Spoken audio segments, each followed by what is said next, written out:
Cierra los ojos un momento, ¿escuchas eso? Es el sonido del progreso, o al menos, eso nos decían. Es el martilleo constante, el rugido de la maquinaria pesada que no descansa ni de noche. Es el olor a cemento fresco y a tierra mojada que flotaba en el aire de la Ciudad de México en 1968. Ese año no fue un año cualquiera, fue una promesa. Una promesa de modernidad que se sentía en cada esquina, en cada zanja abierta y en cada viga de acero que se alzaba hacia el cielo.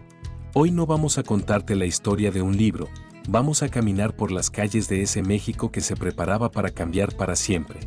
Era el año de las Olimpiadas, las primeras en Latinoamérica, te lo juro, no era cualquier cosa.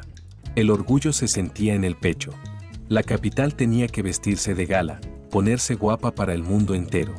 El gobierno de Díaz Ordaz quería mostrar un rostro cosmopolita, de primer mundo, pero sin que se le notaran las arrugas de sus barrios viejos. Y la ciudad era un hervidero, un caos organizado. En cada rincón veías la transformación. De repente, junto a la casona porfiriana de la abuela, con sus balcones de herrería, empezaba a crecer un edificio de cristal y concreto. ¿Te imaginas ver nacer el Palacio de los Deportes al lado de tu colonia de toda la vida? Era un paisaje de contrastes brutales, lo viejo y lo nuevo peleando por un espacio. Por todos lados brotaban comercios que nunca habíamos visto. Tiendas pensadas para el turista, con aparadores llenos de cosas que nos parecían de otro planeta. Se sentía una energía distinta, una prisa que no conocíamos. Las principales avenidas, como Insurgentes o Reforma, se llenaron de grúas y andamios. Pero no todo era brillo olímpico. Aún había obras que parecían eternas. La más grande, la que nos tenía a todos con el alma en un hilo, era la del metro. Ver esas zanjas gigantes abiertas en plena avenida Chapultepec o en la calzada de Tlalpan era impresionante. Daba miedo y emoción al mismo tiempo. Era la promesa de un futuro que llegaba sobre rieles, aunque en ese momento solo fuera un hoyo lleno de lodo y varillas. Todos los días, al pasar, veías los avances. Era el tema de conversación en la sobremesa. El paisaje de la ciudad cambiaba literalmente de un día para otro, y nosotros, los capitalinos, éramos testigos de un cambio monumental. Y con las obras, llegaron los nuevos lugares de encuentro. Empezaron a aparecer las primeras plazas comerciales, espacios modernos para ir de compras, para pasear el fin de semana. Ya no era solo ir al mercado o a la tiendita de la esquina, esto era otra cosa. Era una experiencia, un nuevo estilo de vida que apenas comenzaba a dibujarse. La vida, para la mayoría, seguía su ritmo. El papá a la fábrica, los hijos a la escuela, las rutinas de siempre. Pero el cómo se vivía, eso sí que era diferente. Moverse por la ciudad era una aventura diaria. ¿Te acuerdas de los tranvías? Con su campana y su rechinido tan característico al dar la vuelta. El metro todavía era un sueño, así que la batalla diaria era en los camiones y trolebuses. Esas moles verdes, las famosas ballenas, que te llevaban de un lado a otro de la ciudad. Los paraderos del centro, ahí por el Zócalo o San Juan de Letrán, eran un mundo de gente. De ahí salían las rutas que conectaban toda la mancha urbana. Y justo en esos años, algo nuevo empezó a ganar terreno en las calles, los taxis colectivos. Los famosos peceros. Eran la opción para el que tenía prisa. Unos Ford Falcón o unas vagonetas que seguían rutas fijas y te ahorraban un tiempo valiosísimo. ¿A poco no era otra cosa llegar más rápido? Se paraban en cualquier esquina, gritando el destino. Reforma. Centro. Auditorio. La neta, los 60 fueron la década que vio nacer a los peceros. Cambiaron para siempre la forma en que nos movíamos por este monstruo de ciudad. Era el inicio de un caos vial que hoy conocemos muy bien. Para cuando llegó el otoño de 1968, las sedes olímpicas ya eran una realidad imponente. Estaban listas, relucientes. El Estadio Azteca, la Alberca Olímpica en Churubusco, el Velódromo, eran obras que nos dejaban con la boca abierta. Parecían naves espaciales que habían aterrizado en nuestra ciudad. El Palacio de los Deportes, con su domo de cobre, era una cosa de otro mundo. El arquitecto Félix Candela se había volado la barda. Eran símbolos de vanguardia, la cara de ese México moderno que queríamos proyectar al mundo entero, sin saber que bajo ese concreto y ese optimismo, se estaba gestando una tormenta. Desde el centro histórico hasta las colonias más lejanas, esos nuevos recintos eran el tema de conversación en cada sobremesa. Eran como templos del futuro que brotaban del asfalto, y todos queríamos un pedacito de esa modernidad. Algunos, como el estadio de Ciudad Universitaria, ya tenían su historia, su alma, pero les dieron una manita de gato que los dejó irreconocibles. Los equiparon con la tecnología más avanzada de la época, con marcadores electrónicos que parecían cosa de magia y sistemas de sonido que te hacían vibrar el pecho. ¿Te acuerdas del olor a pintura fresca mezclado con el cemento nuevo?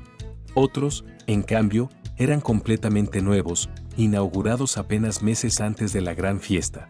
El Palacio de los Deportes, por ejemplo, con su cúpula de cobre que brillaba bajo el sol de octubre, no era cualquier cosa. Se sentía el orgullo en el aire, te lo juro. Era nuestro México diciéndole al mundo, aquí estamos. Estos lugares se volvieron imanes para la gente, tanto para los de aquí como para los que venían de fuera. Ahí se iban a escribir las leyendas, se iban a romper los récords. Y cuando por fin llegaron los días de las Olimpiadas, las sedes lucían majestuosas, repletas de un mar de gente. La emoción era casi palpable, una electricidad que corría por las gradas mientras el mundo entero nos miraba. Pero había otro lugar que despertaba una curiosidad casi mítica, la Villa Olímpica. El santuario donde los atletas, esos semidioses del deporte, iban a vivir y a soñar durante las competencias. Ubicada allá por el sur, donde la ciudad empezaba a sentirse más verde, por el cruce de Insurgentes y Periférico Sur. La villa era un oasis de calma en medio del torbellino olímpico. Tenía todo lo necesario para que los deportistas solo se preocuparan por una cosa, ganar. Sus edificios, diseñados por arquitectos de la talla de Héctor Velázquez Moreno, eran amplios, llenos de luz, rodeados de jardines que invitaban a la paz. Era un microcosmos del mundo entero, un lugar donde se hablaba en todos los idiomas y se respiraba un aire de respeto que ya quisiéramos hoy. Ahí dentro, en ese pedacito de tierra, se vivió una camaradería increíble. Veías a un atleta ruso platicando con un estadounidense en plena Guerra Fría, a un japonés compartiendo la mesa con un alemán. Era la prueba de que el deporte podía lograr lo que la política no podía. Y para moverse por ese mundo en miniatura, la villa tenía un trenecito que era la fascinación de todos. Un pequeño ferrocarril que recorría las instalaciones y que, por un momento, te hacía sentir como un niño otra vez. ¿A poco no era una maravilla? Con el tiempo, la Villa Olímpica dejó de ser un hogar temporal para atletas y se transformó en la unidad habitacional que conocemos hoy. Un lugar donde miles de familias viven, manteniendo encendida la llama de esa historia, un recuerdo de cuando el mundo entero vivió en nuestra casa. Si quieres ayudar a que el viejo México no se olvide, suscríbete. Pero mientras la ciudad vibraba con el deporte, en la oscuridad de las salas de cine se estaba gestando otra revolución, una que cambiaría para siempre lo que veíamos en la pantalla grande. Fue en 1968 cuando los grandes cines de la capital, como el Roble, el Diana o el Latino, se vistieron de gala para proyectar estrenos que nos volaron la cabeza. La ciencia ficción, que hasta entonces era cosa de monstruos de hule y platillos voladores de cartón, de pronto se puso seria, se puso filosófica. Y la culpa la tuvo un tal Stanley Kubrick con su película 2001, Odisea del Espacio. Protagonizada por Keir Dullea y Gary Lockwood, esta cinta no era para cualquiera. La gente salía del cine rascándose la cabeza, sin entender del todo que acababa de ver, pero con la certeza de que era algo monumental. Ese viaje alucinante por el cosmos, con esa música clásica y ese monolito negro que te helaba la sangre, era otro boleto. Nos hizo preguntarnos sobre nuestro lugar en el universo y dejó una marca tan profunda que, hasta hoy, sigue siendo la vara con la que se mide toda la ciencia ficción. Pero ese mismo año, otra película nos dio un golpe directo a la mandíbula. Una que nos mostró un futuro mucho más cercano y aterrador: El planeta de los simios. Dirigida por Franklin J. Schaffner y con un Charlton Heston inolvidable, la película era una bofetada con guante blanco. El maquillaje de los simios, obra del legendario John Chambers, era tan increíblemente realista que te hacía dudar. Kim Hunter como Cira, Rady M. Sandoval como Cornelius, eran más humanos que muchos humanos. La cinta nos pintaba un mundo al revés, un futuro donde nosotros éramos las bestias enjauladas. Y ese final con la Estatua de la Libertad semienterrada en la playa, Te juro que dejaba un silencio sepulcral en la sala. ¿A poco no se te enchinaba la piel? La película se convirtió en un clásico instantáneo, una advertencia que sigue resonando hasta nuestros días. Pero el 68 no solo nos hizo mirar a las estrellas o a un futuro apocalíptico, también nos hizo mirar con miedo a nuestro vecino de al lado. El terror tuvo un lugar de honor con el estreno de El bebé de Rosemary. Dirigida por un joven y polémico Roman Polanski, y con una Mia Farrow que transmitía una fragilidad que dolía, la película era puro terror psicológico. No había monstruos ni sustos fáciles, el miedo venía de la duda, de la paranoia, de no saber en quién confiar. Esa atmósfera opresiva en el edificio Dakota de Nueva York, esa secta satánica de viejitos amables, te metía el diablo en el cuerpo. La película se convirtió en un fenómeno, demostrando que el peor horror no es el que salta de la oscuridad, sino el que se siembra lentamente en tu mente. Y ese mismo año, cuando creíamos que ya lo habíamos visto todo, el terror volvió a estremecernos con una obra de bajo presupuesto, filmada en un blanco y negro granulado que la hacía sentir como un noticiero del fin del mundo. La Noche de los Muertos Vivientes, dirigida por un tal George A. Romero. Ese nombre, George A. Romero, se grabó a fuego en la mente de toda una generación. De repente, el vecino podía ser el monstruo, y eso, la neta, nos cambió el chip para siempre. La idea de que los muertos caminaran entre nosotros dejó de ser un cuento de fogata para convertirse en una posibilidad aterradora que se sentía a la vuelta de la esquina. Pero claro, México no iba a ver los toros desde la barrera. Aquí teníamos nuestros propios fantasmas, nuestras propias leyendas susurradas en los pasillos de casonas viejas. Y en ese mismo 1968, un maestro llamado Carlos Enrique Taboada nos regaló una joya que todavía hoy te pone la piel chinita. Hasta el viento tiene miedo. Un reparto de puras reinas del cine de oro. Marga López, Mary Cruz Olivier, Alicia Bonet, Norma Lazarino. El silencio en la sala se podía cortar con un cuchillo, solo se escuchaba el rechinido de la butaca y algún que otro grito ahogado. ¿Te imaginas el susto en la oscuridad de aquellos cines de antes, sin celulares que te distrajeran? Hoy es una película de culto, y con toda razón. No era el terror gringo de monstruos y sangre, era algo más profundo, más elegante. Era un terror psicológico, de ese que se te mete en los huesos y no te deja dormir por las noches. Un miedo muy nuestro, que se sentía real. Pero el terror no era lo único que llenaba las marquesinas de los cines como el Roble o el Metropolitan. También había espacio para la fe y para el miedo a perderla. Ese año, Servando González nos trajo El Escapulario, una película que olía a pólvora y a milagro, ambientada en plena Revolución Mexicana. La historia de tres hermanos protegidos por un escapulario bendecido por su madre, con un elencazo que incluía a Enrique Lizalde y Carlos Cardán. La película te pegaba directo en el corazón porque hablaba de algo que todos entendíamos, el amor de una madre que es capaz de todo. ¿A poco no era la protección más poderosa que existía? Con el tiempo, se volvió una de esas películas que veías en la tele en Semana Santa y te dejaba pensando. Un clásico que demostraba que el cine mexicano podía contar historias de guerra, fe y familia con una fuerza que ya quisieran muchos.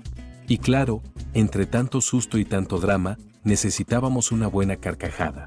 Una de esas que te sacudían el alma y te hacían olvidar los problemas. Y para eso, solo había un nombre. Con Por mis pistolas, el cine se llenaba del olor a palomitas con mantequilla y del sonido de la risa colectiva. La historia era sencilla, casi un pretexto. Cantinflas en el viejo oeste, enfrentando a unos bandidos que aterrorizaban un pueblo.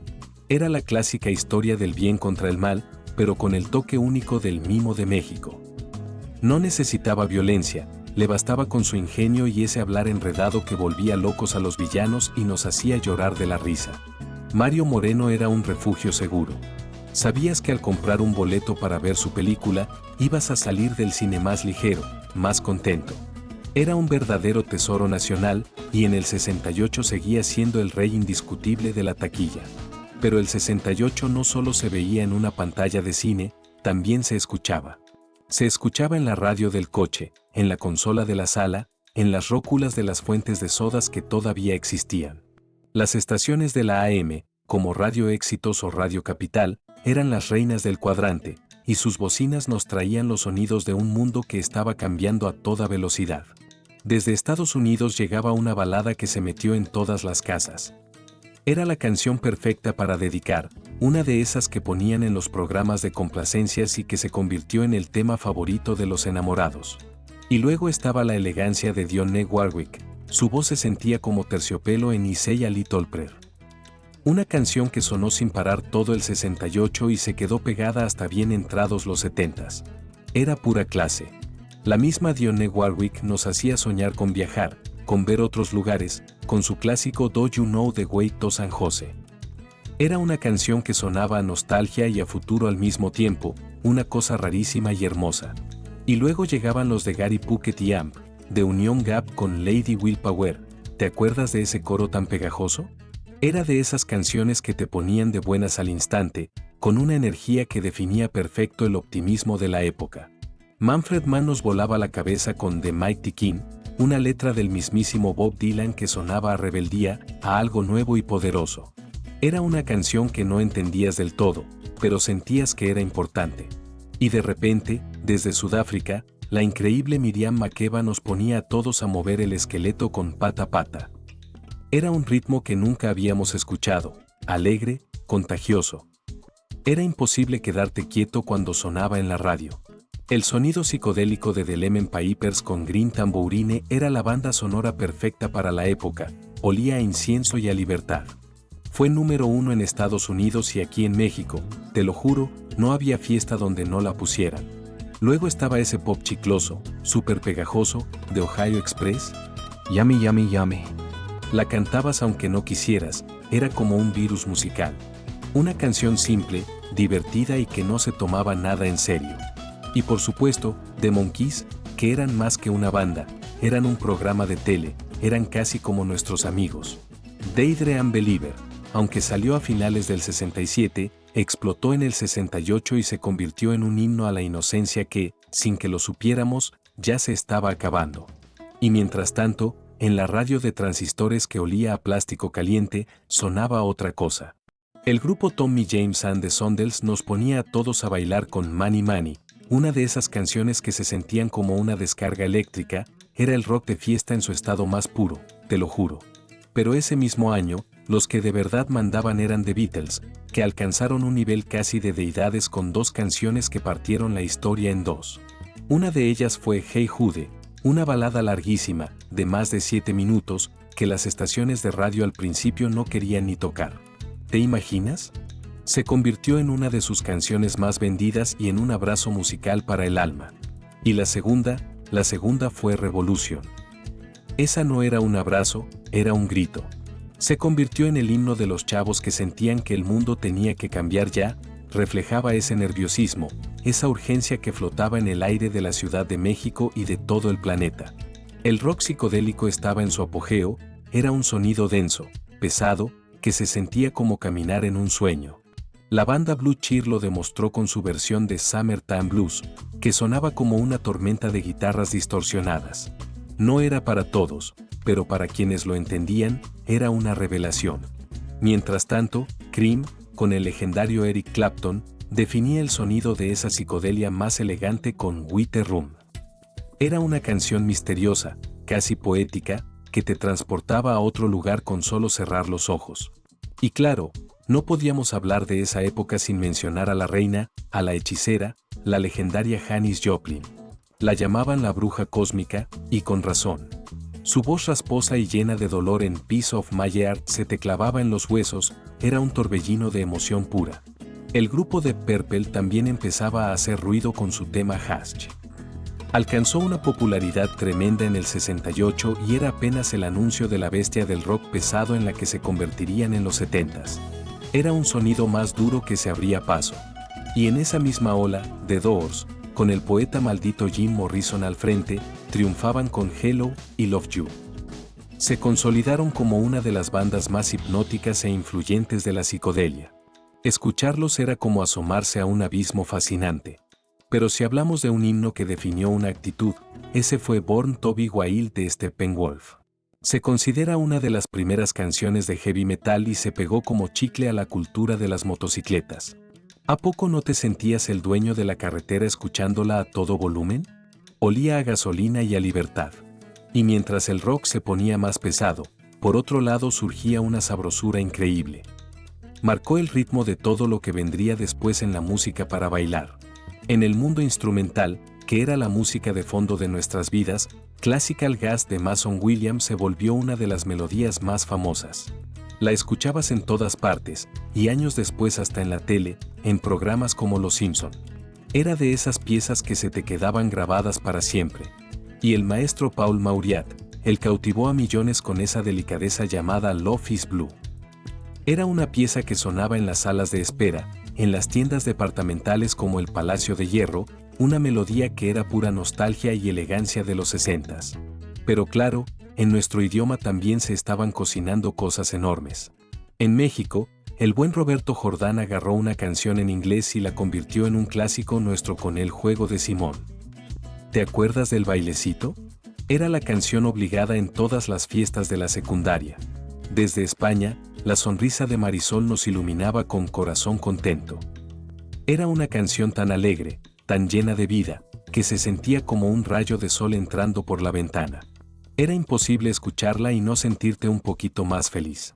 Y ese mismo año, Maciel hizo historia. Se paró en el Festival de Eurovisión, que era como las Olimpiadas de la música, y ganó con su La, La, La. Esa canción se escuchó en todo México, nos sentíamos parte de ese triunfo. Pero si alguien representaba el drama y la pasión, ese era Rafael. Con Mi Gran Noche creó un himno para todos los que alguna vez soñaron con dejarlo todo en una sola noche. Se convirtió en la banda sonora de la fiesta, de la promesa, de la vida. Y en casa, en México, el corazón latía fuerte. El maestro Armando Manzanero nos regaló una joya que se volvió el himno de todos los enamorados de 1968, Somos Novios. Era la canción que le dedicabas a tu novia por teléfono, la que bailabas cachete con cachete en la penumbra. Mientras tanto, la novia de México, nuestra Angélica María, lanzaba Cuando me enamoro. Un tema que se quedó por semanas en los primeros lugares y que hoy, al escucharlo, te transporta de inmediato a ese México que ya no existe, pero que vive en la música. Y mientras estas canciones nos contaban una historia, las calles de nuestra ciudad nos contaban otra. Una historia que muchos de ustedes, los cronistas de esta comunidad, conocen mejor que nadie. Antes de seguir, queremos felicitar a quienes descifraron el acertijo anterior. Un aplauso para Marco Antonio Brito Flores, Oscar Orlando Morales F. Wood Woodson, Paulino Benito, Giovanna Montes, Juan Antonio Ferrer, Alberto Macias, Jamie Diaz, For Biden Memories, Fernando Dasta, Octavio Bautista, Luis Hernández, Cos Morales, Julio Cesar Reyes, Daniel Escudero, Gilberto Cruz, Juan Rodríguez, Miguel Ángel Paniagua Servin, José Juan Avendano, Armes Olympic y Alex David Ramos Mejía. Efectivamente, la fotografía fue tomada en la avenida Mariano Escobedo, y esa tienda que se ve a la derecha, increíblemente, todavía existe. Felicidades a todos los que tienen ese ojo de águila para los detalles del tiempo. Ahora, les presentamos un nuevo reto, una nueva ventana al pasado. ¿Puedes reconocer el sitio donde fue tomada esta fotografía? Mírala bien, siente el aire de esa época. Quienes contesten correctamente serán mencionados en nuestro próximo viaje. Esta es tu oportunidad para demostrar que la memoria de nuestra ciudad sigue viva en ti. Pero 1968, ese año también tiene una cicatriz que nunca va a cerrar. Una herida profunda en la memoria de la sociedad mexicana, el movimiento estudiantil. Durante los 50 y 60, México era un hervidero. Movimientos de médicos, de ferrocarrileros, la gente estaba despertando. Pero fue en el 68 cuando la olla a presión, que el gobierno ignoraba, finalmente explotó en una de las tragedias más dolorosas de nuestra historia. Todo empezó como empiezan tantas cosas en esta ciudad, con una bronca de chamacos. Un pleito callejero entre estudiantes de la vocacional 5 del Poli y los de la prepa particular Isaac Ochoa Terena. ¿Quién iba a pensar que una simple pelea iba a encender la mecha? La policía intervino, pero no para separar, intervinieron con una violencia brutal, con la macana por delante. Esa agresión fue la gota que derramó el vaso. La indignación corrió como pólvora por las aulas y los pasillos de las universidades. El gobierno de Díaz Ordaz, en lugar de dialogar, respondió con más represión, con más fuerza. Y eso te lo juro, solo le echó más leña al fuego. Los estudiantes tomaron las calles. Las marchas, los mítines, el grito de libertad se escuchaba desde el casco de Santo Tomás hasta Ciudad Universitaria. A veces la cosa se ponía color de hormiga, con enfrentamientos, la quema de camiones que olían a llanta y diésel quemado, y la toma de las facultades en la UNAM. La respuesta fue contundente y helada. El gobierno movilizó al ejército. De pronto, las calles que eran de los estudiantes se llenaron de jeeps verde olivo y del brillo siniestro de las bayonetas. Ocuparon Ciudad Universitaria, el Zócalo, Insurgentes, los lugares que eran nuestros. Las redadas y detenciones se volvieron el pan de cada día, y un miedo denso, casi palpable, se apoderó de la ciudad. Pero ni así los callaron. A pesar del miedo, las movilizaciones continuaron, más fuertes que nunca. Y ya no eran solo los jóvenes. Sus padres, los maestros, los oficinistas, los obreros, la gente común y corriente empezó a unirse. Se dieron cuenta de que la lucha de esos muchachos era la lucha de todos. Una de las protestas más impresionantes, de las que te ponen la piel chinita, fue la Marcha del Silencio. Imagínate eso, miles y miles de personas caminando en un silencio absoluto, sepulcral, desde el Museo de Antropología hasta el Zócalo. No había gritos, solo el sonido de miles de pies marchando por la justicia. Era una muestra de unidad que le gritaba al gobierno sin decir una sola palabra. Sin embargo, todo se rompió el 2 de octubre de 1968. Ese día, en la Plaza de las Tres Culturas de Tlatelolco, durante un mitin, la historia de México se partió en dos. Fuerzas militares y paramilitares, el infame Batallón Olimpia con su guante blanco, abrieron fuego a discreción contra miles de estudiantes desarmados. Lo que debía ser una manifestación pacífica se convirtió en una masacre. Decenas, quizás cientos de jóvenes perdieron la vida ahí mismo, entre el concreto y los edificios prehispánicos. Otros cayeron heridos, y muchísimos más fueron detenidos y desaparecidos en campos militares, mientras sus familias los buscaban con una desesperación que te desgarra el alma. El 2 de octubre quedó grabado a fuego en la memoria de México.